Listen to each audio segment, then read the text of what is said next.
Behold, it is a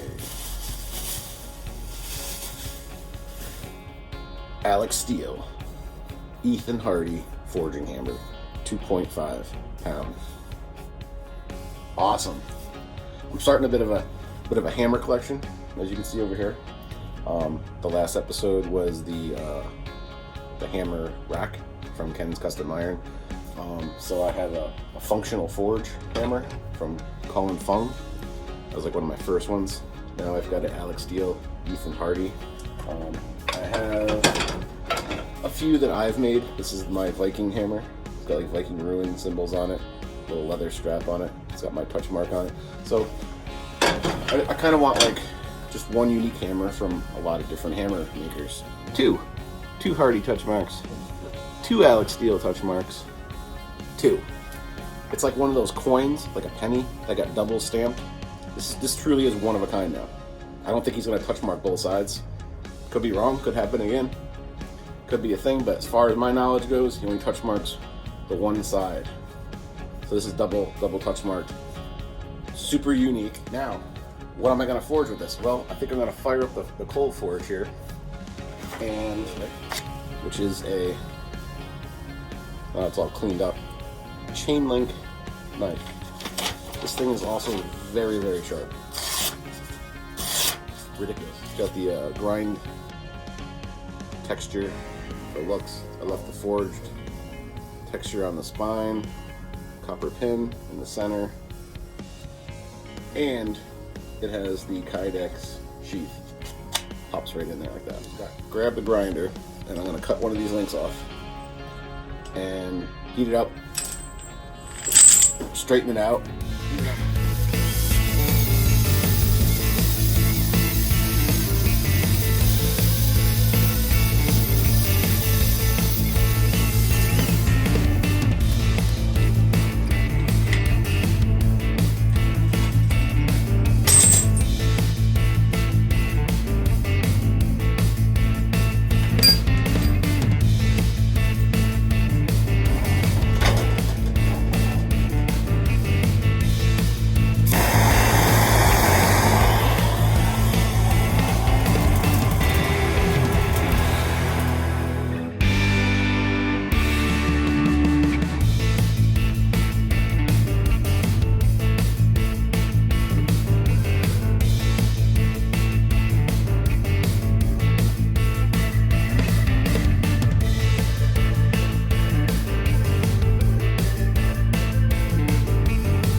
But after doing some forging, the press and the hammer, putting the touch mark on the end, decided to go on the end of the handle.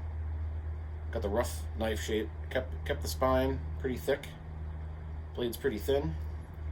So we'll let that cool down, bring it over to the grinder, profile it up, but then texture it too. Put those like notch lines on the side, like that. Just gonna grind in those texture lines, give it the profile look. Heat treat it. I'm going to heat treat the blade only, quench it in the oil, and then clean it back up again, polish it, and hopefully get it to look as amazing as this one. And then sharpen her up, because this thing is sharp.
Alright, it's night time. Putting it in there for heat treat. What I'm going to do is just get the blade hot and just quench the blade in the oil.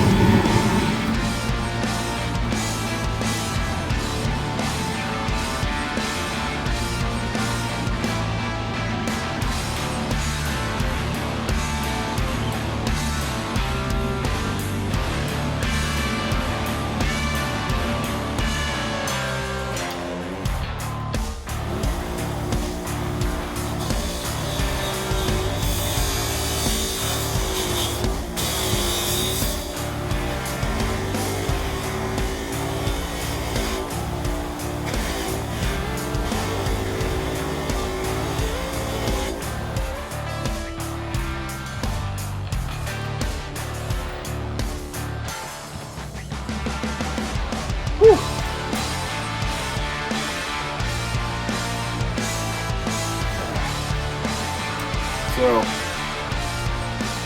polished. I put this new addition to the van chair from the van life in the shop. Makes for a really comfortable seat to sit in. The only problem is I gotta watch it around the welder and stuff. Sparks catch it on fire, but other than that, it's comfortable as hell. So heat treated this and sanded on the belt sander just to give it a more finer grit, get all the stuff, oil and stuff off it. Wire wheeled it. I wanted to keep that rustic, rough forge look on the handle. Touch mark on this one, and buffed and sharpened. Neat little trick from watching Neil Kamimura forge, where he ball peen hammers out the this little groove on the edgings of the handle just to make it more comfortable when you're holding it. And let me tell you, I saw that and I was like, I'm gonna give that a try, and it works. It's cool. It's a cool look. It's a cool forge look, and it's definitely comfortable in the hand. Your hand won't slip on the handle. A little extra. Just roll the metal over a little bit on the handle, ball peen it down, and then the textured grinding on the blade. The only thing left for me to do is I'm going to drill a hole through here and then put a brass pin through it, which won't be very... Brand new drill bit. I drill through here, it breaks, the tip breaks off in the hole. Back to the drawing board. But hey, I got the hole drilled out, and that's what matters. That's what counts, okay? Holy God. Now I can put the copper pin, I'm going to cut a piece of this off and put it in here. Golly. Oh, but it doesn't end there, folks. Oh no. the bandsaw blade popped off the damn thing because I was working on another project, cutting this knob off, and all hell broke loose, and the whole band thing did. But what I'm working on is a manual faucet pump for the van. It's going to go in the sink, but I decided to weld a railroad spike on the end to replace this garbage one here. Look how small, like you get like no power cranking it with this little plastic knob. So I made it huge in diesel with a pineapple twist railroad spike, and that's going to be like way better to pump water. But I broke the bandsaw.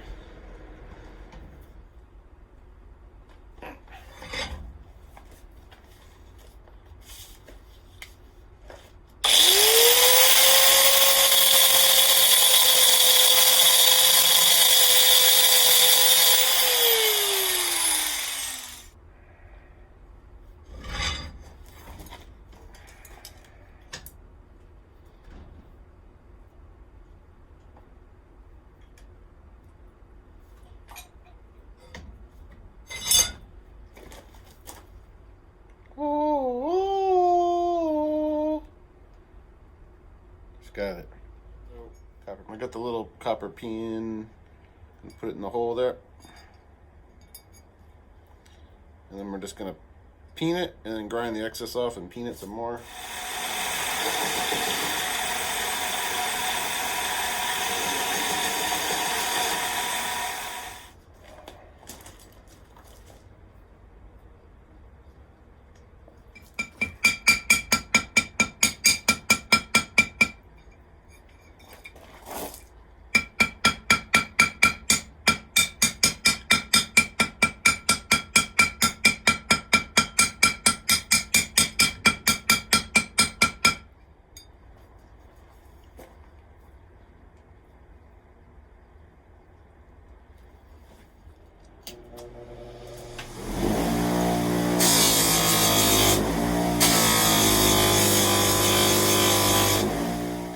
Alright, so here's the other knife, the first one. And this one, the pin, can't even see it because it's like flush with the metal, and they're both polished to a high chrome polish. So you can't even like see that copper pin. You can barely see it, but it's there. It's right where my pinky is, right above it. Now on this one, the center part is rough forged, so I kept the rough peening that I did on the copper pin. Kept it, I buffed it a little bit polished, but I kept it all rough, just so you can see it stands out and it matches the handle a lot better. So here's this one. Here's this one.